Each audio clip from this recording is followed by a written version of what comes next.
बिस्मिल्लाहिर्रहमानिर्रहीम। अस्सलाम वालेकुम टू एवरीवन। अल्लाहुम्मा सल्लि अला मुहम्मद व अला आलि मुहम्मद कमा सल्लैता अला इब्राहीम व अला आलि इब्राहीम इन्नका हमीदुम मजीद। अल्लाहुम्मा बारिक अला मुहम्मद व अला आलि मुहम्मद कमा बारकता अला इब्राहीम व अला आलि इब्राहीम इन्नका हमीदुम मजीद। सुब्हानल्लाहि व बिहम्दिही सुब्हानल्लाहिल अज़ीम सुब्हानल्लाहि व बिहम्दिही सुब्हानल्लाहिल अज़ीम सुब्हानल्लाहि व बिहम्दिही सुब्हानल्लाहिल अज़ीम सल्लल्लाहु तआला अला मुहम्मद सल्लल्लाहु अलैहि वसल्लम सल्लल्लाहु तआला अलैहि व आलिहि वसल्लम। टॉपिक है हमारा 2.3.2 relationship between ionization energy and energy level. Ionization energy का एलिमेंट्स के एनर्जी लेवल्स के साथ क्या रिलेशन है। एनर्जी लेवल्स हम कहते हैं शेल्स अराउंड द न्यूक्लियस, उनका आयोनाइजेशन एनर्जी के साथ क्या रिलेशन है, ये हमारा आज का टॉपिक है। इसको हमने एक्सप्लेन करना है।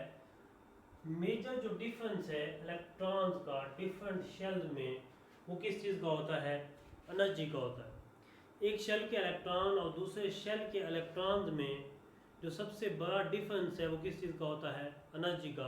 एनर्जी के डिफरेंस की बेस पे इलेक्ट्रॉन्स को हम कहते हैं ये फर्स्ट शेल का है, इसकी एनर्जी और है। सेकंड शेल के इलेक्ट्रॉन्स है, इनकी एनर्जी और है। ये थर्ड शेल के इलेक्ट्रॉन्स है, इनकी एनर्जी और है। They have different energy values.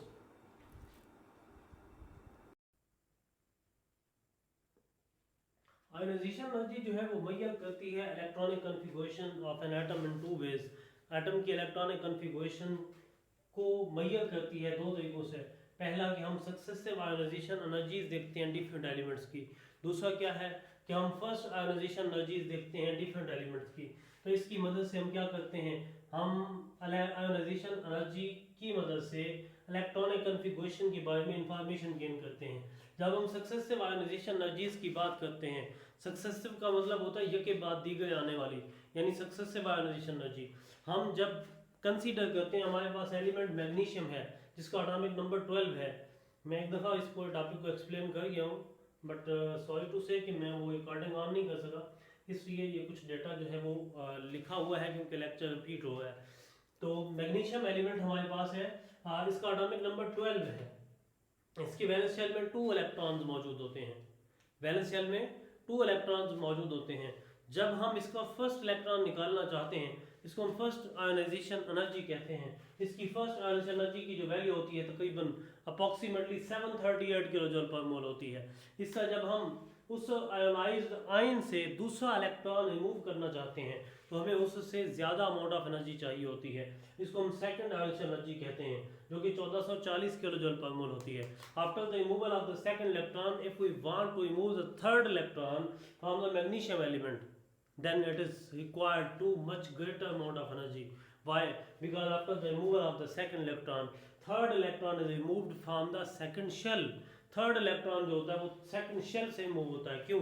क्योंकि 2 इलेक्ट्रॉन होते हैं वैलेंस शेल में, तीसरा इलेक्ट्रॉन कहाँ होता है, सेकंड शेल में। तो उसमें से निकालना बहुत ज़्यादा अमाउंट ऑफ एनर्जी रिक्वायर्ड होती है, क्योंकि अब न्यूक्लियस का होल्ड बहुत ज़्यादा हो चुका होता है। इसको मैं अक्सर कहता हूँ कि वालदैन जो है अल्लाह ना करे जब वो अपने 1 या 2 बच्चों को खो चुके होते हैं, उसके बाद उनका बाकी बच्चों के ऊपर होल्ड क्या हो जाता है, ज़्यादा हो जाता है।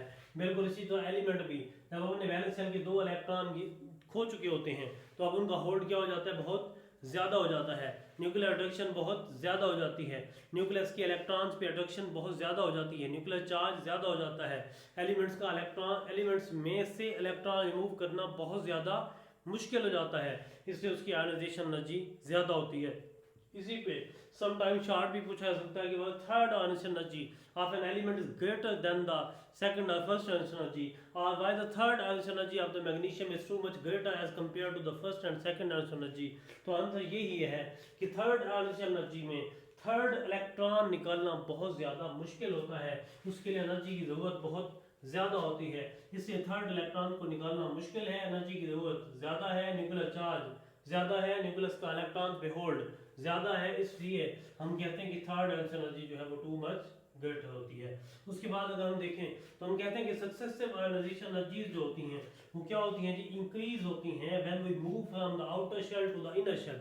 जब हम किसी शेल के इलेक्ट्रॉन रिमूव करना चाहते हैं, हम उसके बाहर वाले 2 इलेक्ट्रॉन रिमूव करते हैं, उसके बाद वो शेल खत्म क्योंकि वो इलेक्ट्रॉन निकल गए। उसके बाद दूसरे में क्या होते हैं, 8 इलेक्ट्रॉन होते हैं। अब उन 8 इलेक्ट्रॉन में से इलेक्ट्रॉन निकालना मुश्किल होता है, इससे आंसर एनर्जी क्या हो जाएगी, ज़्यादा हो जाएगी। इस तरह उसके बाद हम क्या करते हैं, दूसरे के बाद तीसरे में से इलेक्ट्रॉन निकालना चाहते हैं, तीसरे से मुराद फर्स्ट में से जब आप इलेक्ट्रॉन निकालना चाहते हैं उसके लिए too much amount of energy required होती है। Why? Because this is known as inner shell and it is present very closer to the nucleus of the magnesium. Magnesium की बहुत ज़्यादा क्लोज होता है, इसमें से इलेक्ट्रॉन निकालना बहुत ज़्यादा मुश्किल होता है। उसके बाद अगर हम देखें, हम कहते हैं ये क्या है, ये जी इलेक्ट्रॉन्स हैं किसके, मैग्नीशियम के, और टॉप अपवर्ड क्या है जी, अपवर्ड एनर्जी ज़्यादा हुई है। हम देखते हैं भी ये 2 इलेक्ट्रॉन जो है ना जी, ये वाले पहले ये आउटर मोस्ट शेल के हैं, इनके एनर्जी की जरूरत बहुत कम है। उसके बाद ये 1 2 3 4 5 6 7 8 ये 8 इलेक्ट्रॉन है दूसरे शेल के ये 8 इलेक्ट्रॉन निकालने के लिए एनर्जी बढ़ती जा रही है। उसके बाद जब हम तीसरे शेल के नहीं सॉरी पहले शेल के, ये अब क्या है, तीसरा शेल, ये दूसरा शेल और ये पहला शेल, फर्स्ट शेल के जो 2 इलेक्ट्रॉन होते हैं इनको निकालना बहुत ज्यादा मुश्किल होता है। वजह क्योंकि इनके ऊपर न्यूक्लियस का होल्ड ज्यादा होता है, इसलिए आप ग्राफ में देख सकते हैं अपवर्ड एनर्जी ज्यादा हुई है। लास्ट वाले 2 इलेक्ट्रॉन निकालने के लिए एनर्जी की जरूरत कम है, अगले इलेक्ट्रॉन निकालने के लिए एनर्जी बढ़ती जा रही है। फर्स्ट वाले 2 इलेक्ट्रॉन जो न्यूक्लियस के बिल्कुल पहले शेल में, न्यूक्लियस के बिल्कुल करीब होते हैं, एलिमेंट के पहले शेल में, सॉरी न्यूक्लियस के पहले शेल में नहीं, एलिमेंट के पहले शेल में, न्यूक्लियस के जो बिल्कुल करीब होता है उसमें कितने इलेक्ट्रॉन है, 2 electron, but these are very closer to the nucleus, therefore they require too much greater amount of energy to remove them. तो पता चला हमें कि with the increasing removal of electron and with the increasing यूं समझे कि electrons के removal से with the decreasing in the size of atom, the attraction between the nucleus and the remaining electron increases. Due to increase in the attraction between the nucleus and the remaining electron, the removal of electron is too much difficult. Therefore, a large amount of energy is required to remove the electron.